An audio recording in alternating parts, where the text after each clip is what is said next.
Human rights. We all have an idea about what it is, and as adults, it's easier for us to find out what rights we have or don't. But how do we teach our children about human rights? Let's find out. I'm Julie Tran and you're watching MakeChangeTV. Welcome.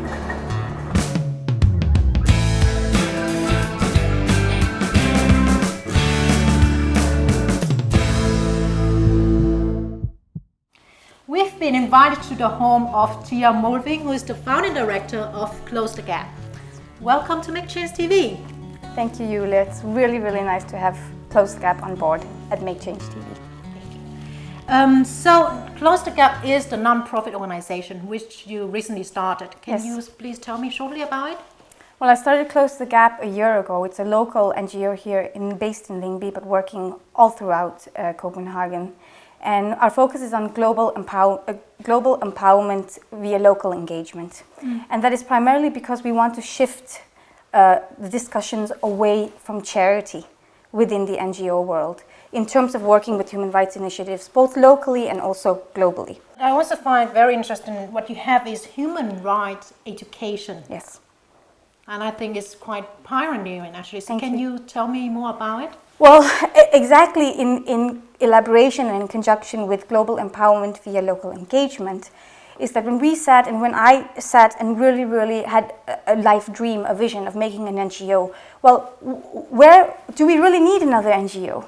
What void do we need to fill that is complementary and supplementary to the NGO world and also to the CSR world and the larger world that we live in? And the human rights educational module is innovative and is first mover in the sense that it moves children in their education of human rights one step back. What I'm saying is that we have human rights education today that is carried out by a lot of NGOs in Denmark and in Western Europe. That's fantastic. The education entails that they come to schools and they enlighten children and they elaborate upon human rights disparities over there, away, far away in the land over there. What we do is that we supplement and we complement the human rights education that already exists by just moving one step back and to start to have a dialogue with children, Danish children particularly, about their human rights experiences in Denmark today. And this has to do with their experiences surrounding eating, playing, and love. So this is why a human rights educational module is called Eat, Play, Love. It's an awareness module, it's an educational module on human dignity, because we can start talking about all kinds of academic adages about human rights and the Child's Convention and the universal right to food and love and all those kind of things. But we try to bring it down a notch and talk about a commonality in our experiences in Denmark today. And I do, of course, understand that a variety of children in Denmark today have different experiences where, there is an inequality in social and economic structures in Denmark.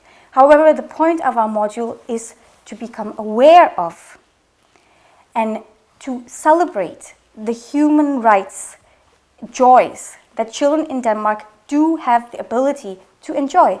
And that's via eating, playing, and love. So what we do is we start our human rights education module by talking about eat, play, love. Children then become aware of their experiences surrounding eating and playing and love. They pinpoint their experiences and they celebrate their experiences. When we're done with that component of the human rights educational module, then we introduce stories about their global friends. We introduce these stories with a human rights pedagogical film and also with our pedagogical module. And suddenly it doesn't become just another story about children over there. Suddenly my experiences as Henrik or Lene in a local school becomes similar to experiences of children who live in worlds where there is inequities and where there is disparities. And suddenly they become their global friends. And in that, children become aware of their own experiences in Denmark, but also the experiences of other children in other countries. And hopefully also are spurred to become our next generation of socially responsible citizens. So that was also the reason why you went to India and make a movie about it. Yes. So can you share with me the process of it? Well, I spent 3 weeks in Calcutta, or Kolkata, which it is called today in India, basically with street children and slum children who now live in children's homes in India and truly have a dignified life, because our human rights educational module is about dignity. So that's what I did for 3 weeks. I filmed children for 3 weeks. I spoke to children. I lived in the children's home. It was a fantastic experience. Today, Close the Gap has a collaboration with one of the biggest NGOs in Calcutta, which is Hope Foundation, which is Irish run and has 60 projects in India, from the Hope Foundation hospital to the mother and child clinic to children's homes. And actually you collaborate with a local school in Lyngby, right? Yes. Yes. That's where you started with the first phase of the yes, program. we piloted the first phase of Eat, Play, Love last spring. And it was a great success. We had 46 children, and what has been fantastic is that what is important to know is that Close the Gap, we are social entrepreneurs that come with a vision and a mission. But what we understand is that our local communities and our local environments are empowered with the possibilities to actualize our mission. So we went to the school with this wonderful idea about Eat, Play, Love, with this wonderful idea about children narrating their own stories about human rights. The amazing resourceful teachers at Lyngby Private School have then developed the module for us. Okay. And we will now be moving into pilot phase 2 and pilot phase 3 within this year. And at the end of that, we hope that it's a finished social product that will gain us some kind of financial sustainability as an NGO. So can you tell me a little bit more about the week that you had at Lyngby School? Yes. You know, implement the first part. It was a fantastic week because children were completely confused. You know, when we came into the locale of the teaching room, I started by writing in really, really huge words in Danish, værdighed, which is basically human dignity. Yeah.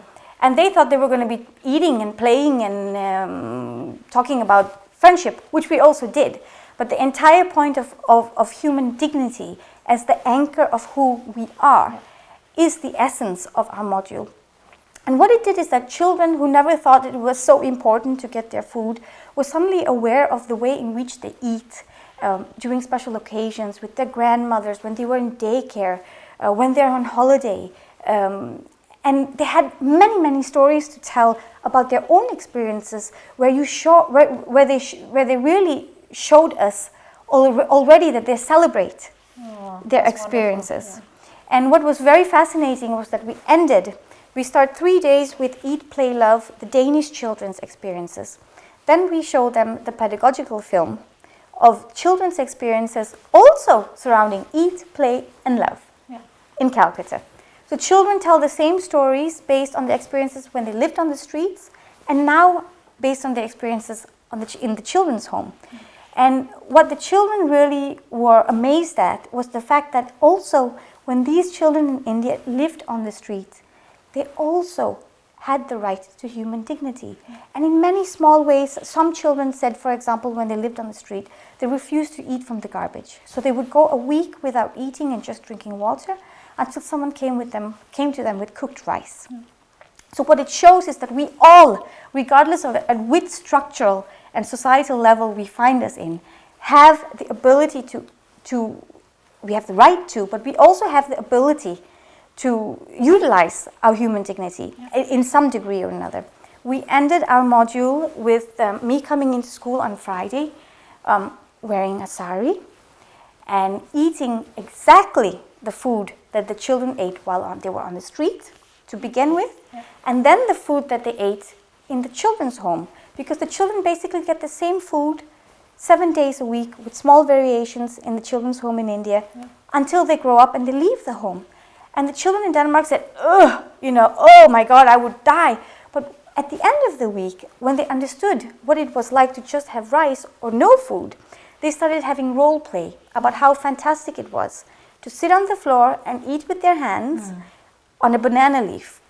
What was also very interesting is the fact that eventually we are going to be developing our module in pilot phase 3 into diversity issues and diversity training, which is why I come in Asari also to challenge them in terms of the issue of difference. Are we really different is it important for us to pinpoint those differences? Or is it just okay to be different? And that's how we ended our educational module. And the children came on that Friday. The children themselves, based on their own ambitions, had collected bottles for a week and delivered those bottles and given us 620 kroner to be sent directly to the children at the children's home. So That's it was really a great wonderful. success. And we look forward to the next piloted phases now in the fall and also in the spring of 2013. Now you also mentioned the movie, so just let's take a look at the trailer that you have made. Yes.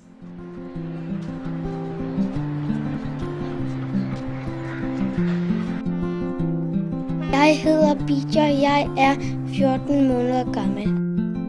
Jeg er født her på Havra station i Indien. Min mor er 16 år gammel og har boet på gaden siden hun blev født.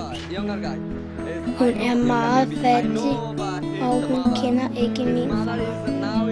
Det er fordi hun bliver nødt til at sælge kys og kram på gaden.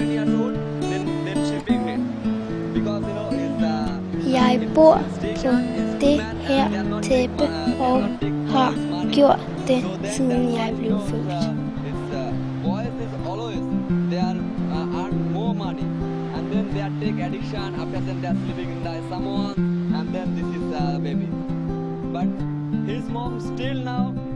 Vil du ikke hjælpe mig væk fra det her tæppe?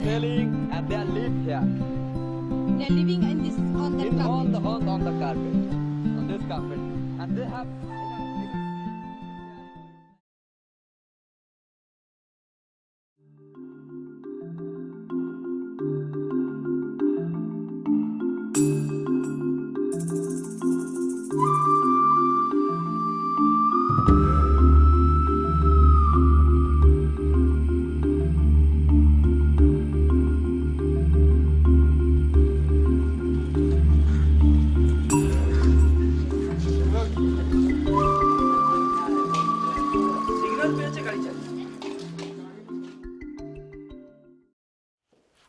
So now come back to the human rights education.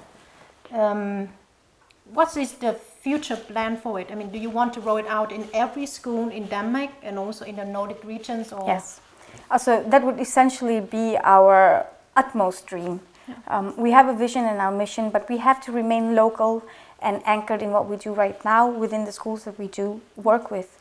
We have about 3 or 4 schools that are interested now in being part of our piloted phases.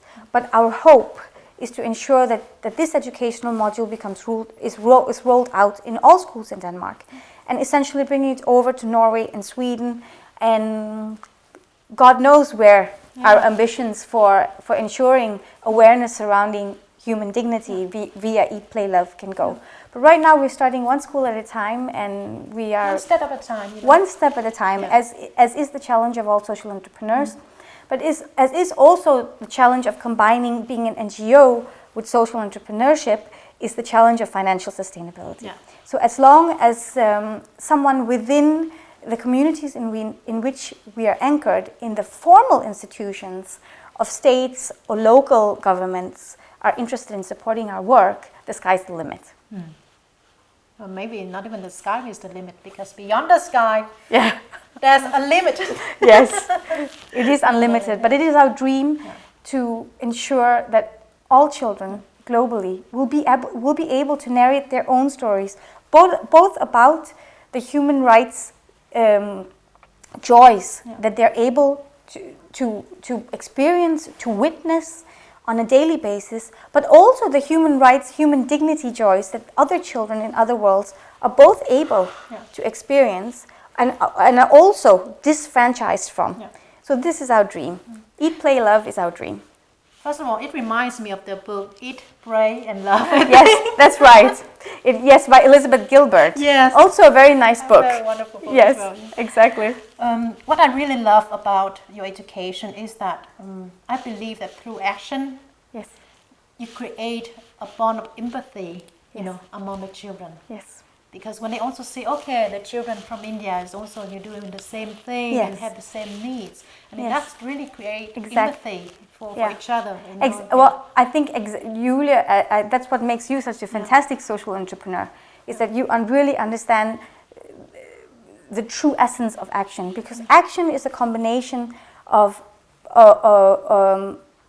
praxis and ideas. Combining your ideas with praxis, that becomes action. And that's exactly why I started our interview talking about moving away from the realm of charity to the realm of justice. Because charity is just too whimsical a concept. Charity is the past, as the way I Yes, see it. yes. And justice is something that we don't have a choice. As global citizens and local citizens, we cannot step aside and just enjoy the human rights freedoms that we have today without ensuring that our neighbors and our friends, both locally and globally, also have the ability to enjoy the same freedoms. Great. It has been Thank so you. inspiring talking to you. Likewise. Yes. And, Thank you for so having much. closed the gap. Yes, thank you.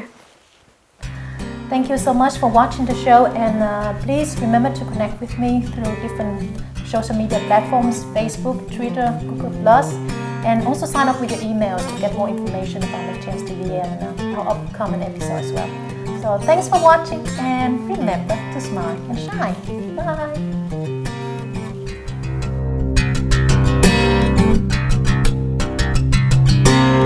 We also, it's easy.